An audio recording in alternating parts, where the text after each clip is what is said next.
everyone, welcome to Commander Pop Culture. If you like the video, be sure to subscribe so you'll be notified of future content. Welcome to my third review, and they sold 60 plus cards today, so I got a lot to cover. We're just going to jump right into it. Our first rare is Avatar of the Slaughter. I don't know anyone who actually plays this card, so I don't have much to say about it. It gives everybody's creatures double strike and it forces a combat on everybody's stuff. So it's a very volatile card. If you don't kill your other three opponents on your turn, you're most certainly going to die by the time it gets back, before it even gets back to you. So this is a very double-edged sword. So that's probably why it doesn't get played very much. Let's look at the price. You get it for 27 cents. Ugh.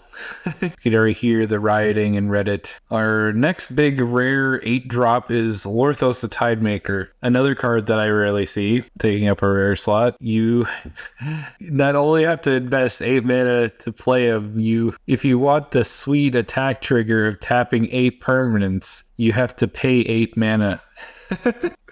I would not recommend building this. It seems incredibly unrealistic to pursue. Let's look at the price of that one. This one goes for $2.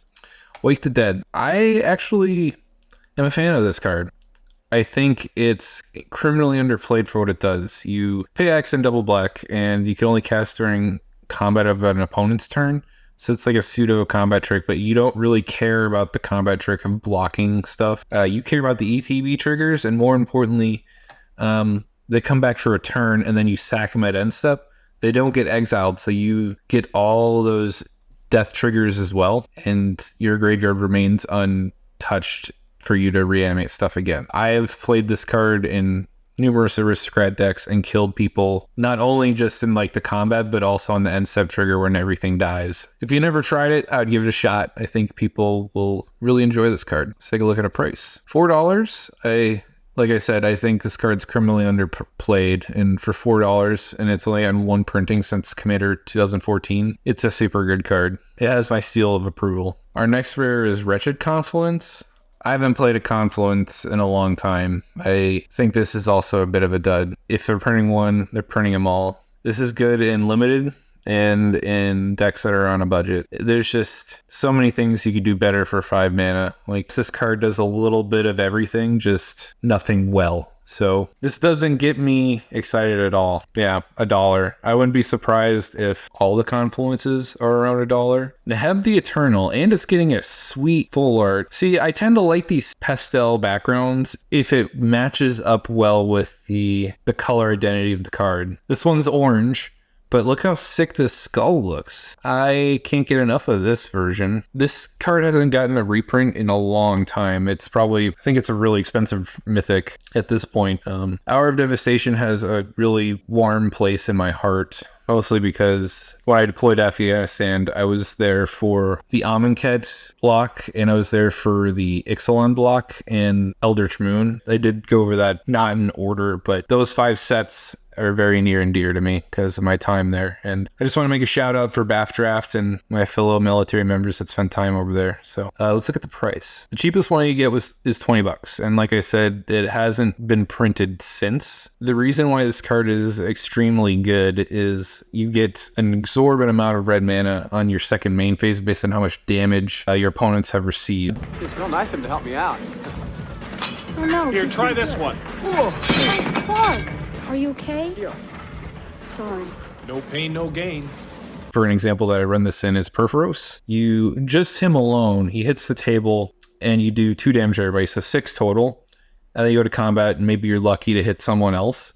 And then all that damage from the Perforos triggers and the combat triggers get added to your mana pool on your second main phase. And it lets you string more spells together and close out the game in Perforos. In terms of other decks that might want this is Aggravated Assault combos, go Infinite Combats. The other nice thing about him is he has a Flick 3, so even if people block him, you're still going to get some life loss out of the deal and get a bunch of mana. This is probably a very desirable reprint, and I think a lot of people are going to be happy. This card is pretty sweet. Not so much the activation, because if you haven't played Magus of the Wheel, it could be a little clunky. You have to wait a turn for it to go around. It's a card where everyone has to want a fresh 7, but the art looks fantastic. I love how it looks. I will definitely pick up a copy of this version just so I could update what I got. If you want a wheel effect, then it's kind of like J.G. Wentworth. It's your money. Use it when you need it. When people need cards, they need it immediately, and this just doesn't suffice. Yeah, you could get a copy for 50 cents. I imagine people will like the full art version like me and will want that, but like I foresee settling around $1, even this full art version. Fairy Artisans. This card, it used to be a staple in blue where you would put it in no matter what, but as time went on, things have just crowded the slot. There's so many ETB triggers and quality creatures nowadays that like that token's nice, but every time someone plays another creature, the token goes away and a new thing comes in. So it's not, you can't really control the token that you get. However, in certain strategies, this card is an A-lister. It's a little niche at this point, but token doubling strategies, they love this kind of stuff. You can't get enough of it. It's just an extreme value card. Let's look at its price. $12. I think some people will be disappointed, but I think if you don't have a copy, this would be a good time to get one.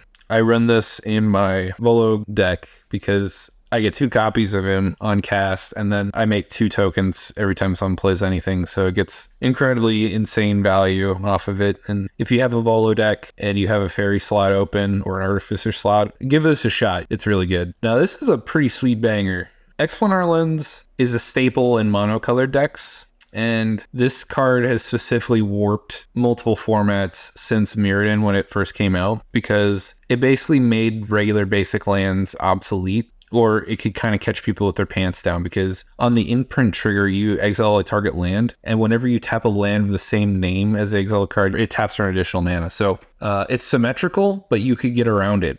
So if you exile, say, a snow-covered forest, and everyone is running a bunch of forests, regular forests, it does not count, because Magic's all about that fine print. And that's why when you play at higher competitive tables, everyone that has basics, if you never noticed, they're snowlands, just so they could, not miss out on the symmetrical parts of extraplanar lands. This is also an A-lister in colorless decks because it works on wastes, and you especially cut everyone out when you exile a waste with the imprint trigger. And I run this in my Kozilek deck, the Great Distortion. I don't want to think about that card and that full art print that I got yesterday. If you haven't seen my video from yesterday, highly recommend you watch it. I really want the meme of the jokes I made in that video to come to fruition. I'd love to see it happen. The price tag is awesome. The cheapest one you get is $26. It's going to go down after, the spoiler, and it's going to be affordable for everybody. Hellkite Charger. This is another more expensive version of Aggravated Assault. I think this is a really dirt cheap rare, and it's a little more riskier because obviously creatures are much more easier to remove than enchantments, and the 7 mana is nothing to scoff at, and it's not easy to come up with that every single turn, but theoretically, if you could have infinite combat steps. It's cheap, it's not as cheap as I was expecting this to be like $1 rare, but I guess $4 is also disappointing. Sour the Discord. This is a really double-edged sort of a card. I don't see it that often for that reason, I imagine, because you get the ETB trigger, you choose 2 players. Whenever one is dealt damage, the other player loses that much life. So you're like soul bonded as players, and you could lose an insane amount of life. It kind of gives you an alternate route of dying, kind of like Saskia. She does that from the command zone, and maybe that's why it influences the amount of play that Sour sees. In terms of going back to that double-edged sword I was talking about, is once you pair up 2 opponents together, they will both go out of their way to kill you. I will look for you. I will find you. And I will kill you. And rightfully so. They're both on a clock that neither player can control. So they're not just going to lie back and let you, durdle at your board. They're going to try and take you out, or at least force you to give up this demon. Savage Beating. This is one of my all-time favorites. This is one of those spells where you cast it and someone dies, or 2 people die. You entwine it, and everything gets double strike, and then you untap and there's an additional combat step. If you can't finish 2 people off with this, then you must be in dire straits. You must not have a lot of creatures in play or some other extenuating circumstance, because when I play this, multiple people die at the table, and I think this hasn't been printed in a long time. Yeah, Dark Steel was the last time I got a printing. It's going for $20. It's mostly like that because of its scarcity, but there's a significant part to this card that most people overlook is Savage Beating doesn't care what part of the turn you're casting this spell. So you could cast it main phase, you could cast it in combat phase, and you're guaranteed to have that extra combat step, and that's rare. Most of them have timing restrictions if you want to layer the extra combat steps correctly. Savage Beating, I used to play Villamocus. When I ripped this card off the top of my deck, it's super satisfying because not only do I kill someone, I untap Villamocus, dig again, kill another player, and rinse, wash, and repeat. If you play Villamocus, the dragon, highly recommend you give Savage Beating a try because it's going to be affordable for you to buy. Mystic Confluence, too expensive CMC. Removal right now is so efficient that it has to be 2 mana or less, and that's what is playable in this format of Commander. Yeah, you get a copy for 33 cents, and I'm not surprised by the number. Trinity the Scrap Servant. He's an oldie but a goodie. I think he's still fairly strong. It's because any strategy that artifact synergy tends to be really strong because they're incredibly cheap to play and efficient. I think most people just use this for his rummage effect, the +2. They use the -2 to get their combo piece and win. But they're just constantly churning through their deck looking for that key artifact that wins them the game. And the -10 is like more of a suggestion. No one ever actually pulls that off. Yeah, it's 50 cents. Holy cow. I am pretty stoked on this. Now, this is a pretty sweet banger of a card. I love the full art, and the application of this card is extreme. Like, everyone hates on white for being quote-unquote the weakest color of the pie, but no one thinks about the utility white brings in to your deck. This card in particular locks people out of your turn and makes it so you combo off and win without any opposition. Get lost, dipshit.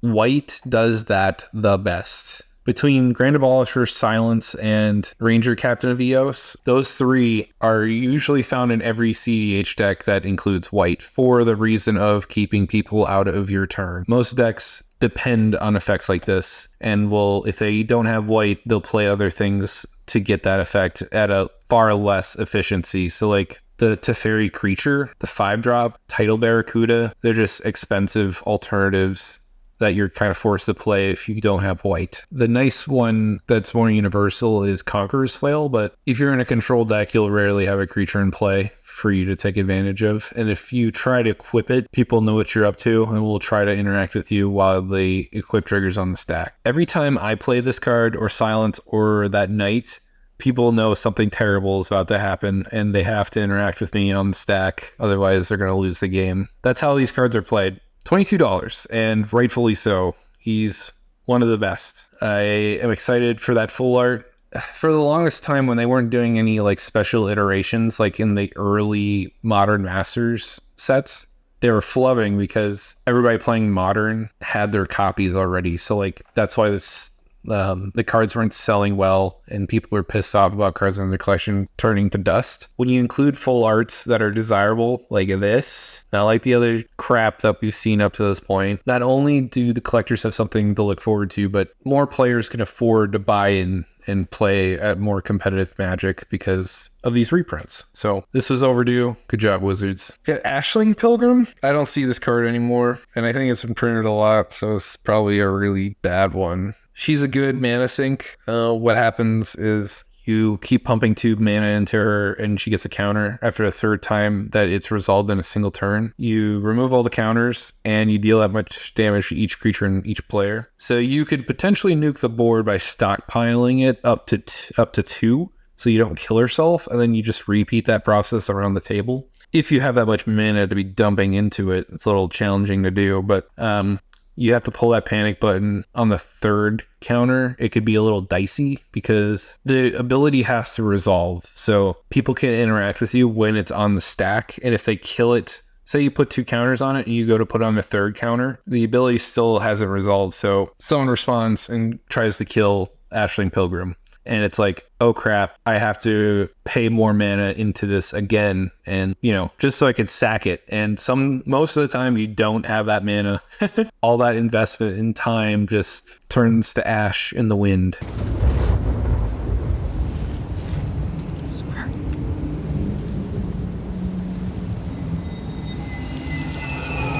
Yeah, 14 cents. Little god. All right, Champion's Helm. This is a card that's also needed a reprint really badly. It's one of the best ways to give your creature hexproof. Hexproof is way better than Shroud because it enables you to target it. So if you're playing a Voltron strategy, you're going to want Champion's Helm or Swiftfoot Boots over Lightning Greaves. And the equip cost is really desirable of 1 mana. And I like the art of this card. It kind of reminds me of the Black Cauldron, that Disney movie. If people haven't seen it, I really recommend it. Kind of reminds me of the big bad in that movie. Yeah, $24 because it hasn't been printed since the OG Commander set, and it had a invention from Kaladesh. So we've been way overdue for this card for how popular it is. It's probably overinflated in price, and I'm looking forward to this fuller printing and it going down in price for people to buy into, especially the newer player base. This is another example of a little something for everybody. Angelic Field Marshal. I like these lieutenant effects from this group of creatures. Unfortunately, I find myself cutting this card on the chopping block because it depends on having both it and your commander in play. So it's I feel like most people are playing this for either the Anthem effect or the Vigilance, and you could play something else that guarantees you that from an enchantment that's a safer to, a more difficult to remove permanent, and that's why this card kind of finds itself getting cut. $11. I think that's overpriced for what it does. It's good, just not $11 good. Omnixless of the Black Oath. I personally, in my entire time playing Magic, have never seen someone play this as their commander or in their 99. So I don't know why they put this in the Commander Master set. It just doesn't make any sense. I don't know. We're back to that subject matter of Commander Masters implies that it's the best of the best, and here we are not getting the best of the best. And I understand why Wizards has to put clunkers in the boxes, because if they did, it would hurt, their future sales. There just seems to be a lot of these shitty cards. I don't know how else to put it nicely. You can get a copy of this for $6. It's only been printed once, hence why it's as expensive as it is, but it's not that good. Star of Extinction. You could do better than this. 7 mana for a board wipe. Oh, this is going to be a reoccurring theme because I've seen most of the spoilers I'm going to be talking about today, but the meta in board wipes has changed so much. It's all about efficiency. If you're paying more than, I think 5 mana is the maximum that people should be paying for their removal. If you're paying more than that, it better do something special, like Farewell, exiles everything. Cyclonic Rift, you bounce everyone else's stuff, and it's all non-land permanents. It just does 20 damage to everything, blow up a land. It's if I'm going to be paying 7 mana for something, it better be a game-breaking spell. Ah, yeah, yeah!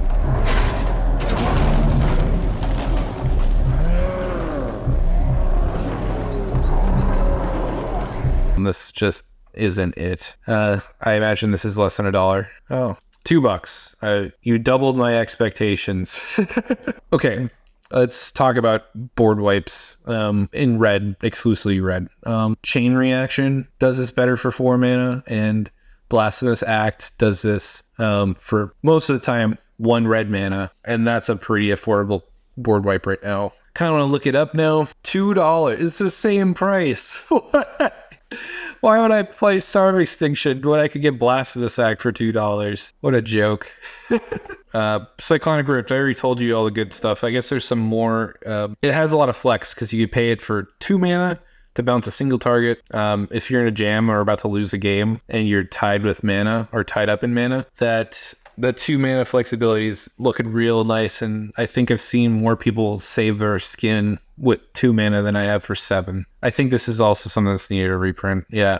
$30 since it's been last reprinted. I'm not very interested though because I got this version when it came out. I won't be buying it personally. Most collectors probably won't be buying for that same reason. Hopefully this printing causes a big enough dent for everyone else to get a copy at a reasonable price that doesn't have it, that's been priced out. Amanatu's Augury. This is a bit of a weird spell for me. I'm not a big fan of RNG, but that's what this is. You exile the top 8 cards of your library, play a land from them, and then until end of turn, you can cast a non-land card type of each type without paying its mana cost. So that means, say you get 2 artifacts, you could only choose 1 artifact in enchantments, creatures, and so forth. So for 8 mana, I'd rather just win the game and have it be guaranteed. Hey, I tell you what, you can take a good look at a butcher's ass by sticking your head up there, but wouldn't you rather take his word for it? What? This is just kind of a value kind of card. $2.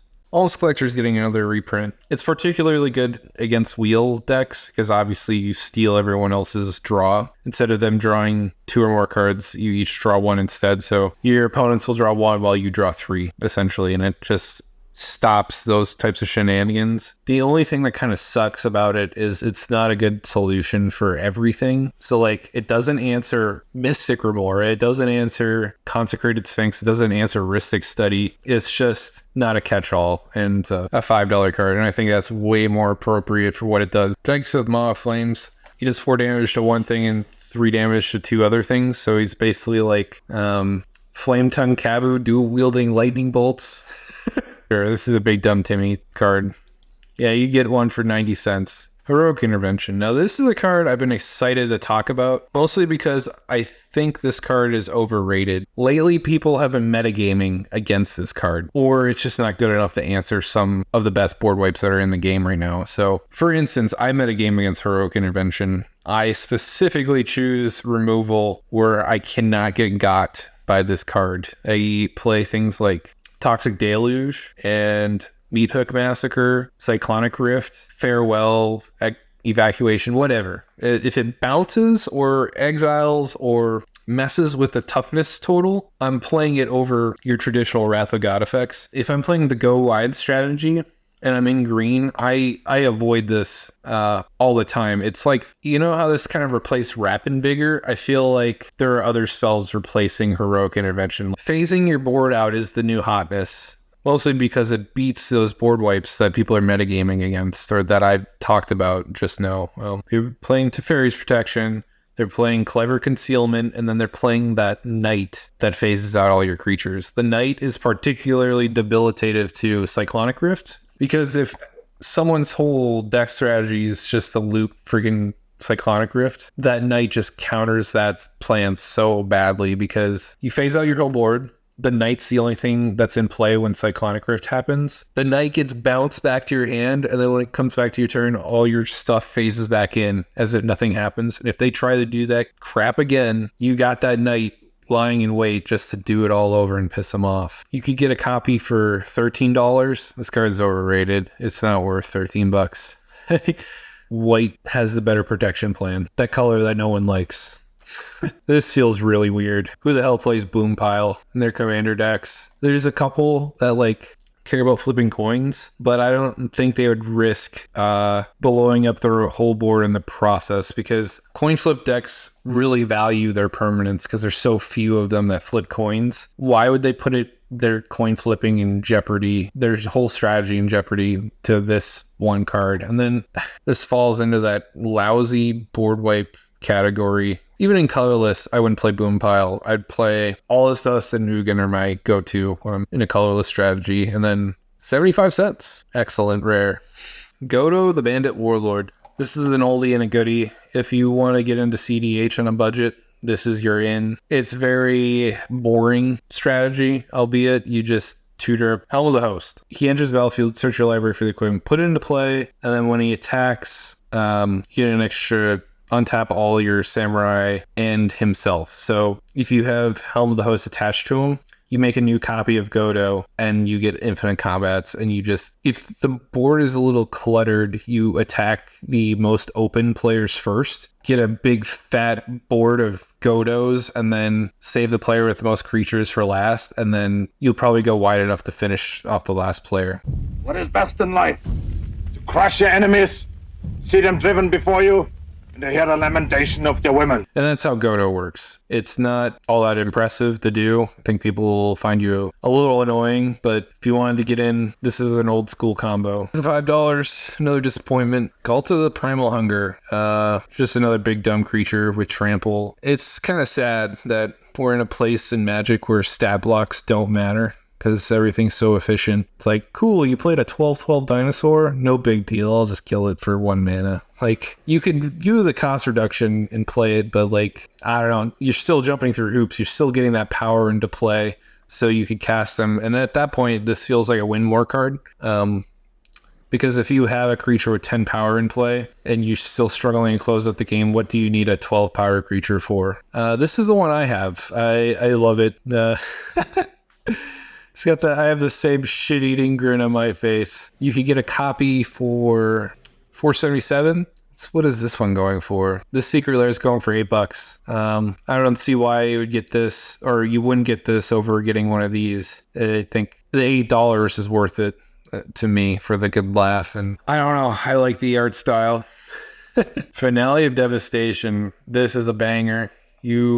People forget that you could get creatures out of your graveyard with this spell. Everyone just thinks of it as a tutor from your library, but it's also a reanimation spell. And there are not a lot of those in the game of Magic. The only ones that exist is this one and the new battle from March of the Machine. This hasn't gotten a printing in a long time. War of the Spark was the last time, and it's a $40 card for good reason. If you manage to get that 10 mana thing, you give all your creatures +X/+X, which is 10 or more. Everything gets haste. You should be able to close out the game with something like that. Their strange argument that people bring up all the time is, you don't counter the tutor, you counter the thing they tutor for.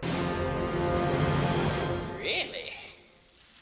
Well, here are the dangers of doing it that way is the more competitive the player, the more use they get out of their graveyard. So countering something and leaving in their graveyard is just as much of an asset to them as it is in their hand. So, and obviously this could tutor stuff from your graveyard, hence a good example of that's not a good idea to counter the thing that they tutor for. People are countering the tutor and not the spell they get. And hopefully that's a lesson and a meta thing that everyone's going to learn from watching this video. Storm Surge Kraken. It has the same problem as that Angel I talked about earlier, where you need both your commander play and this, and have it stick for you to get the desired effect, which is a little fragile. But it's a cool lieutenant ability because it forces your opponents into lose-lose situations. It gives your Kraken +2/+2, so it turns it into a 7/7, and whenever it becomes blocked, you draw 2 cards. So it's either I'm going to chunk someone for 7 life, or I'm going to draw 2 cards, and both scenarios are not good. If you have the life to spare, you should spare it, because giving card advantage is like pouring gasoline on an open flame. If you could pay the life, pay it. And you could get a copy of this for $14. Hasn't been printed before. I find that this card gets pushed out like that Angel. If people want to try it, they could try it, but it's not entirely too exciting. Commandeer. People know what this card does because of their really obnoxious friend that plays mono counterspell decks. They run it because they got nothing else better to do. I think this counterspell is just awful, because if you want to cast it for free, you have to exile 2 blue cards from your hand. So that 2 blue cards mean they're non-land. So you're trading you're trading 3 for 1 to the gain control of someone's non-creature spell. It's a terrible, terrible counter Magic kind of card. If you're in mono blue, it's one of those things where you play in a meta. If your friends play a lot of uncounterable spells, then you meta game against it, and you add something like Commandeer to it. $20 because it was last printed in Cold Snap. It'll be a lot cheaper come this set. People just don't have Commandeer in their decks unless they're running 30 counterspell cards and being a complete obnoxious. I don't know how to politely describe that player, but they're not playing to win. They're just playing to make the experience awful for 3 other people at the table. The mono blue troll player loves this. I'm the king who's bringing back Trollstis. I need a bib to match. Yes, sire. I look like a child in this one. Oh, sire. I need something elegant, sophisticated, a man's bib. Obscurity is getting a full art treatment. It's a free spell that you can cast if you control your commander. I like the art. Get a copy for $3. The real money is in the black, blue, and the red one. We're getting a copy of Nekusar. This feels really weird because there's a Secret Lair sale currently going on with Nekusar in it. So like, why would anybody be excited to see another product with him in it?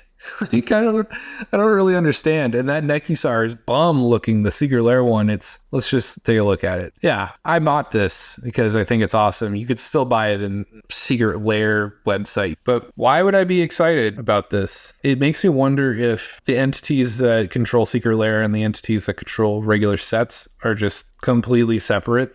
Like they're not communicating with one another.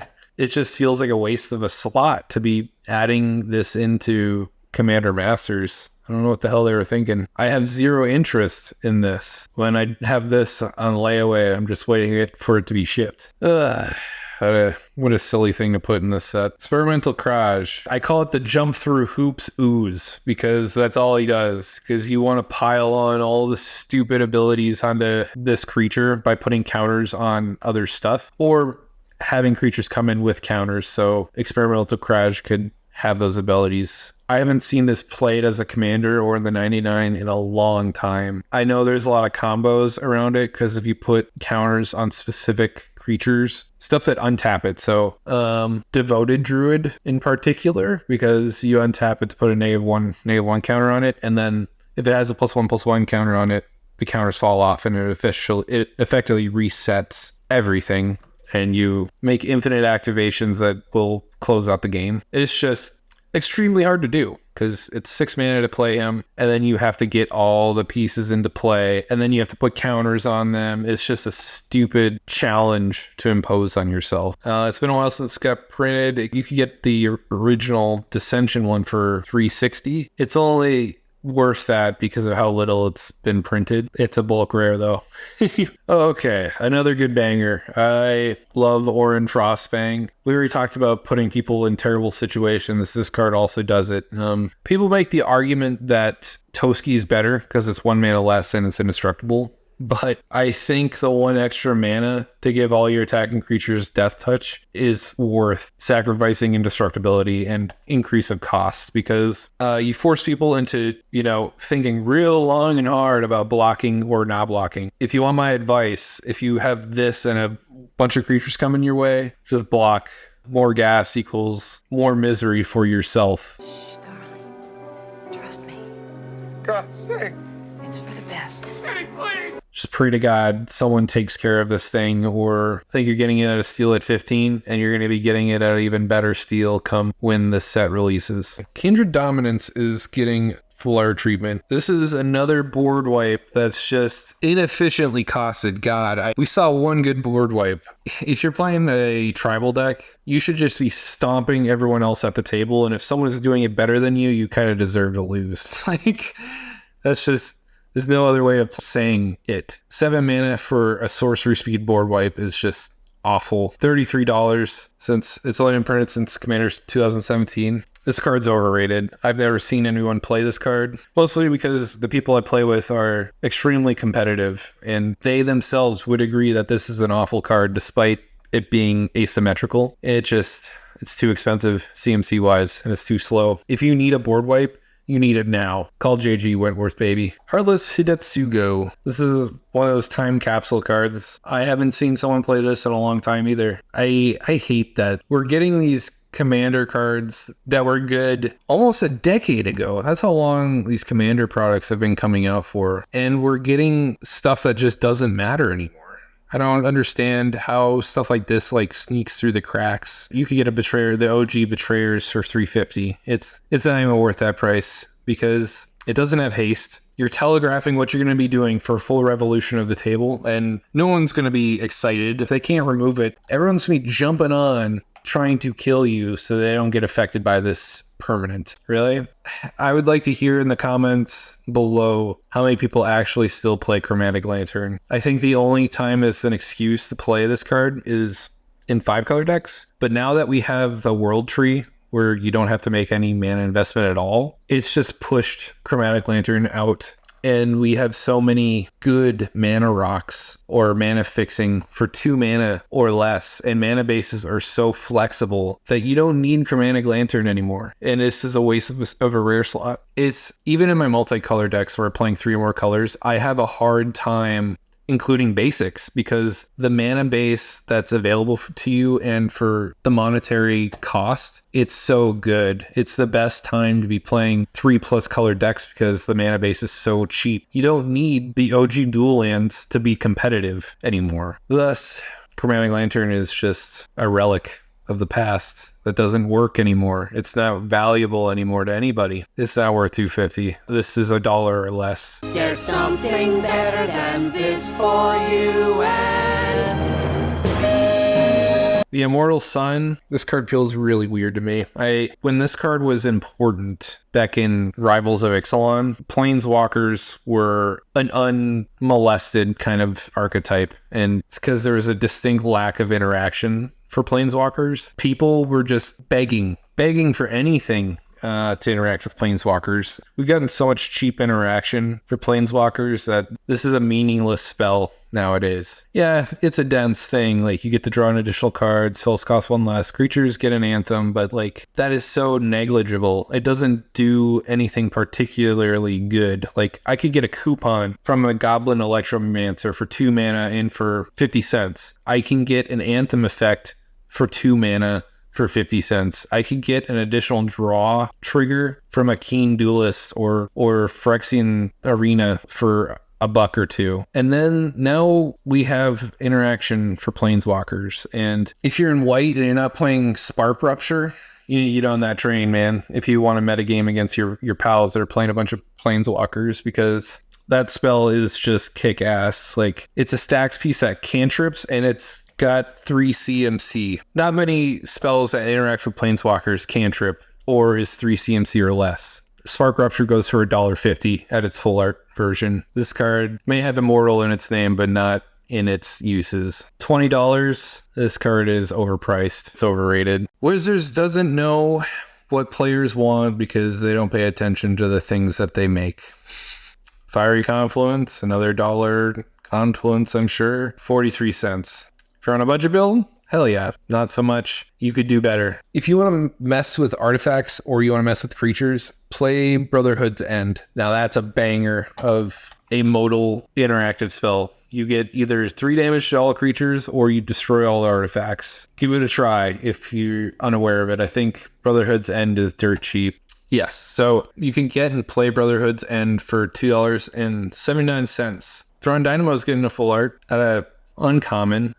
It's going to be dirt cheap. You can get a Thrawn Dynamo for $3.50. The full art version's probably around that price. It looks awesome. I want a copy so I can replace the one I have, the ugly, I don't know, urn looking thing. It's kind of the same story as Arcane Signet, Felwar Stone, Solar Ring. More fun on the Boundless. This is a commander that's for fringe tribal decks, that don't have a commander on their own, that can't be really represented without him, because when someone whips out a Morphon deck, I know they're going to be playing a somewhat casual deck, and I usually take it a little easy on them. It combos with Fist of Suns, and that's probably the most scary part about this, is you can make all creatures free. I don't see Morphon that much anymore. I think $25 is an overrated price. I don't know if people really want him unless they want to play jank. But like, if you're playing jank, you're playing on a budget and you don't want to be spending a lot of money in general. So I don't know, Morphon doesn't fit any bill. It's kind of ironic to say that because he's supposed to fit everywhere as a shapeshifting changeling.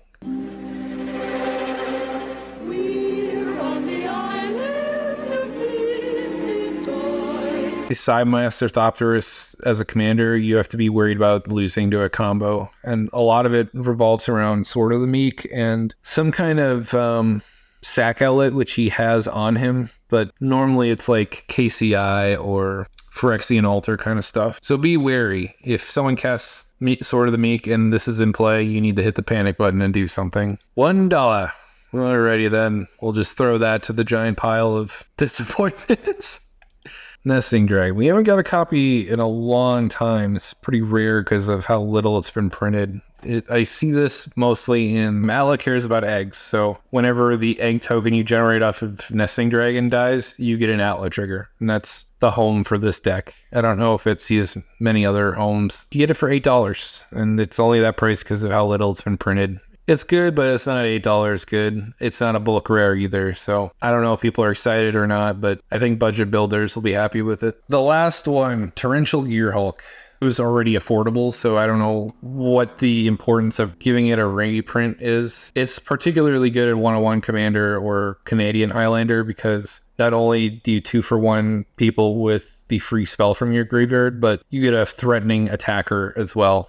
That's why control decks like this card. You get it for $2. That's a bummer. And the other thing that kind of sucks about it is there are cards that do it better, like Snapcaster Mage. In those competitive decks, they probably don't even play Torrential. They probably play Snapcaster because their removal is so cheap and efficient that it's cheaper to play Snapcaster Mage and then cast their removal spell for 3 or 4 mana versus paying 6 for Torrential. So I think today was a good lesson about the meta and the state of the game. And I hope if, people who are disappointed about today's spoilers that you learned something at the very least, because I went over a lot of meta things to help you improve your decks and how you build them. So have a good night.